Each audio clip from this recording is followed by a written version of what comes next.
तो भाई लोग कैसे हो सारे के सारे। तो मेरा नाम है रोनी और आज हम करेंगे क्लास 9 का एक और नई एक्सरसाइज 11.4। तो इस एक्सरसाइज में देखें तो हमें स्पेयर का वॉल्यूम निकालना पड़ेगा। तो इधर आप देखें तो स्पेयर का वॉल्यूम निकालने का फॉर्मूला है 4/3 पाई आर क्यूब। तो पिछले वीडियो की तरह ही इस फॉर्मूले को प्रूफ करने का भी बहुत सारे तरीका है, लेकिन सबसे आसान और बेस्ट तरीका है इंटीग्रेशन। तो आपके सिलेबस में तो इंटीग्रेशन है नहीं और इस फॉर्मूला का प्रूफ एग्जाम में भी नहीं आएगा। तो फॉर्मूले के प्रूफ को मारो गोली, हम इस फॉर्मूला का यूज करके एक्सरसाइज सॉल्व कर लेते हैं।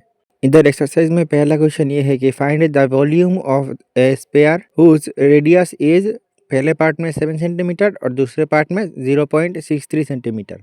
तो पहले पार्ट में लिखेंगे given radius of sphere equal to 7 centimetre, so volume of sphere equal to होगा 4/3 pi are cube equal to 4/3 pi के बदले 22 डिवाइडेड बाई 7 इंटू रेडियस दिया हुआ है 7, तो 7 का क्यूब और यूनिट सेंटीमीटर में है तो centimetre cube equal to 4/3 into 22 divide by 7 into 7 cube मतलब 7 इंटू 7 इंटू 7।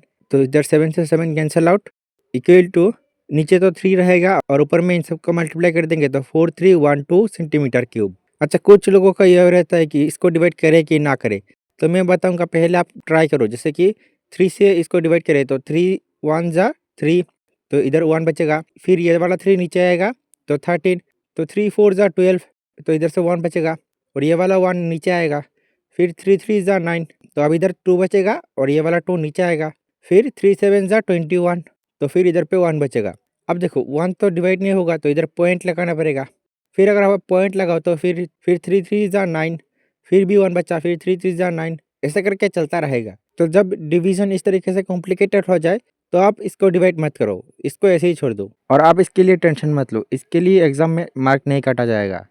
वैसे अगर इसके पार्ट 2 में देखें तो इधर लिख देंगे radius of sphere equal to 0.63 metre, so volume of sphere equal to होगा 4/3 pi are cube equal to 4/3 into pi के बदले 22 डिवाइडेड बाई 7 इंटू आर, इधर रेडियस है 0.63, इसका क्यूब और मीटर में है तो metre cube equal to 4/3 into 22 divide by 7 into 0.63 into 0.63 into 0.63। अभी 3 से इसको डिवाइड करेंगे तो 0.21, तो अब 7 से इसको डिवाइड करेंगे तो 0.03, तो अभी इन सबको मल्टीप्लाई कर देंगे तो इक्वल टू 1.0478 मीटर क्यूब। उसके बाद क्वेश्चन नंबर 2 में देखें तो इधर है find the amount of water displaced bye A solid spherical ball of diameter, पहले पार्ट में तो 28 सेंटीमीटर और दूसरे पार्ट में 0.21 मीटर। तो इस क्वेश्चन में देखें तो इधर एक सॉलिड स्फेरिकल बॉल है और इसको पानी से भरा हुआ किसी भी चीज में पूरी तरीके से डुबाया गया है। तो इससे जो पानी डिस्प्लेस हुआ, डिस्प्लेस्ड मतलब कि एक जगह से हटना, जैसे कि इधर पे नीचे इतना सारा जो पानी गिरा, तो इधर कितने अमाउंट में पानी गिरा है यह हमें निकालना पड़ेगा, मतलब कि स्पेयर का वॉल्यूम निकालना पड़ेगा। क्योंकि स्पेयर का वॉल्यूम क्या है, इसके अंदर में जितना जगह है, तो अगर आप नीचे गिरा हुआ इन सारे पानी को इसके इस स्पेयर के अंदर में रखो तो पूरा स्पेयर फुल हो जाएगा। इसका मतलब इसके वॉल्यूम जितना ही पानी गिरा। तो इधर हम पहले पार्ट में लिखेंगे given a diameter of the ball equal to 28 centimetre, लेकिन हमें तो रेडियस चाहिए, so radius of the ball equal to 28 divide by 2 equal to 14 centimetre. So amount of water displaced by the solid spherical ball होगा 4/3 pi are cube, 4/3 into pi के बदले 22 divide by 7 into radius है 14, तो 14 का cube equal to 4/3 into 22 divide by 7 into 14 cube मतलब 14 into 14 into 14। अब 7 से 14 को डिवाइड करें तो 2, तो इधर में देखें तो 3 से कुछ भी डिवाइड नहीं हो रहा, तो 3 को एज इट इज और ऊपर में इन सबको मल्टीप्लाई कर दे तो 34496 और यूनिट सेंटीमीटर में है तो सेंटीमीटर क्यूब।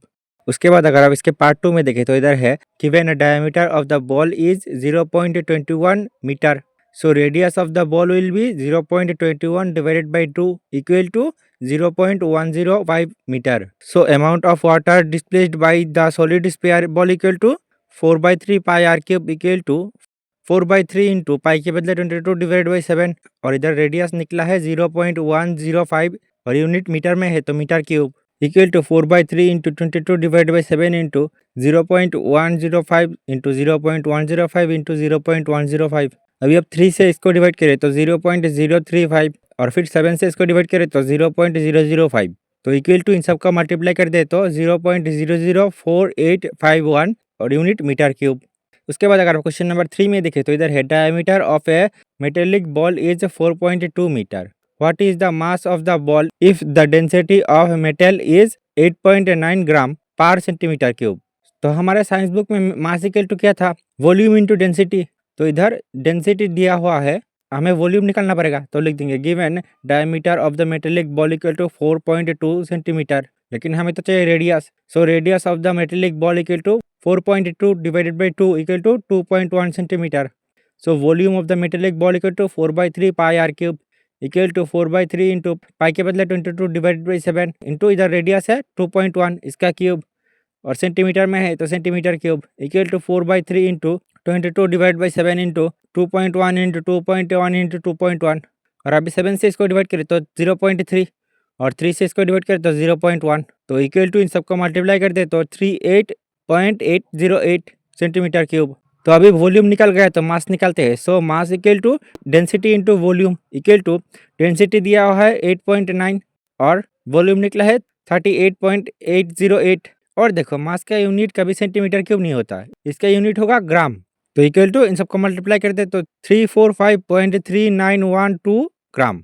उसके बाद अगर आप क्वेश्चन नंबर 4 में देखें तो इधर है the diameter of the moon is approximately 1/4 of the diameter of the अर्थ। तो अगर अर्थ का डायमीटर है d तो मून का डायमीटर होगा d/4। अभी इधर हमें दिया हुआ है what fraction of the volume of the earth is the volume of the moon. तो इधर हम पहले लिखेंगे let the diameter of the earth be d, therefore diameter of the moon will be d/4। तो अर्थ का डायमीटर है d, लेकिन volume के लिए तो हमें रेडियस चाहिए। So radius of the earth equal to d/2, hence volume of the earth equal to 4/3 pi are cube equal to 4/3 pi into radius के बदले d/2 इसका cube equal to 4/3 into pi into d का cube और 2 का cube. अभी diameter of moon है d/4, तो हम इधर लिखेंगे again radius of the moon equal to d/4 divided by 2। 2 के नीचे कुछ नहीं है तो मतलब 1 है, तो इसको पलट देंगे तो d/4 इंटू 1/2 इक्वल टू ऊपर में होगा d और नीचे होगा 4 इंटू 2 8।